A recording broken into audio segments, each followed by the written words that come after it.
Assalamualaikum warahmatullahi wabarakatuh. Anak soleh sekalian yang semoga dirahmati oleh Allah Subhanahu wa taala. Kembali kita belajar IPS.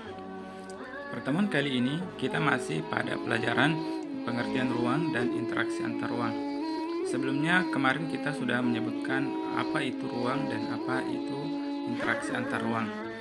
Nah, sekarang kita ingin mengulangi, merefleksi kembali apa yang sudah kita sebutkan kemarin.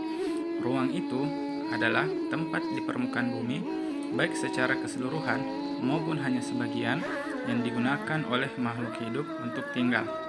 Jadi, ruang itu tidak hanya sebatas udara yang bersentuhan dengan permukaan bumi, tetapi lapisan atmosfer terbawah yang mengaruhi permukaan bumi itu juga merupakan ruang. Ruang juga mencakup perairan yang ada di permukaan bumi seperti laut, sungai, dan danau. Dan begitu pun juga di bawah permukaan bumi, seperti tanah, lapisan-lapisan tanah sampai lapisan tertentu yang dimana di dalamnya masih terdapat kehidupan, maka itu juga termasuk daripada ruang. Nah, ruang itu setiap ruang di permukaan bumi itu memiliki ciri khas tertentu dan berbeda di antara satu wilayah dengan wilayah yang lainnya. Itu ruang. Nah, sekarang interaksi antar ruang. Sebelumnya kita sebutkan interaksi itu adalah hubungan timbal balik antara orang perorangan, orang dengan kelompok, dan kelompok dengan kelompok. Adapun interaksi antar ruang, dia adalah pergerakan orang, barang, informasi dari daerah asal menuju daerah tujuan. Itu adalah interaksi antar ruang. Ya, itu pengertian interaksi antar ruang. Cirinya yang harus kita garis bawahi itu adalah ada pergerakan orang, ada pergerakan barang, atau ada pergerakan informasi. Ya, jadi interaksi antar ruang itu kita harus melihat apakah di dalamnya ada pergerakan orang, ataukah ada pergerakan barang, atau ada pergerakan informasi. Maka jika salah satunya atau ketiganya ada, maka itu sudah disebut dengan interaksi antar ruang. Ada beberapa kondisi saling bergantung yang diperlukan untuk terjadinya interaksi keruangan. Ada 3 yang disebutkan. Yang pertama, kondisi saling melengkapi. Yang kedua, kesempatan antara. Dan yang ketiga adalah kemudahan transfer. Mari kita jelaskan satu-satu. Yang pertama, kondisi saling melengkapi. Maksudnya apa? Bahwa interaksi antar ruang bisa terjadi ketika ada kondisi saling melengkapi.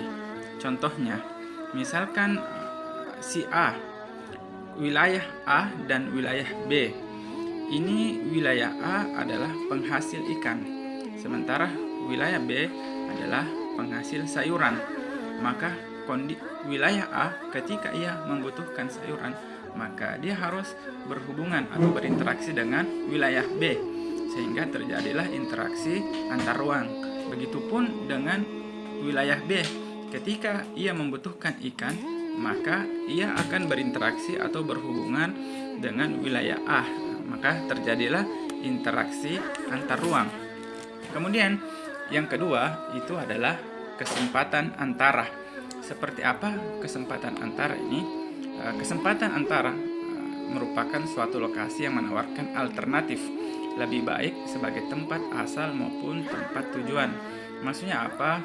Jadi misalkan tadi wilayah A adalah penghasil ikan dan wilayah B adalah penghasil sayuran, maka ketika di antara interaksi keduanya kemudian muncul wilayah C, yang mana ternyata wilayah C juga menawarkan sayuran yang dibutuhkan wilayah A, dan ternyata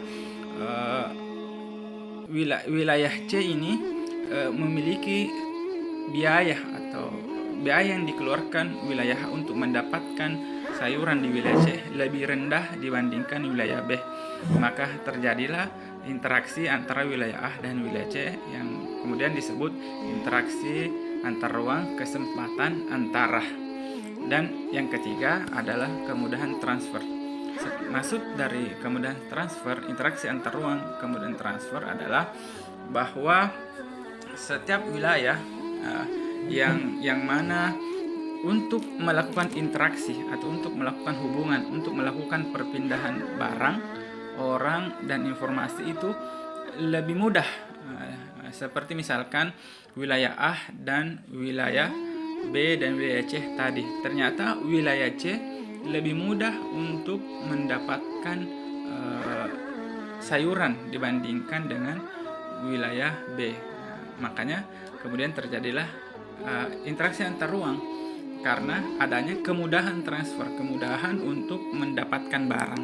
Itu faktor terjadinya ada beberapa kondisi saling bergantung. Selanjutnya kita masuk kepada sebab pemahaman ruang di Indonesia melalui peta. Jadi kita ingin belajar tentang peta Indonesia. Sebelumnya kita sebutkan pengertian peta.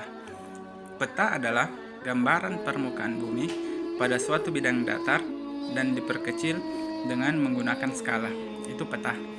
Jadi di dalam peta itu terdapat informasi yang menyertainya, dan untuk dapat membaca peta kita harus mengetahui apa makna dari informasi tersebut. Nah, bagaimana cara kita mengetahuinya? Nah, di dalam peta itu ada beberapa komponen yang menyertainya, yaitu 1. Judul peta, 2. Skala, 3.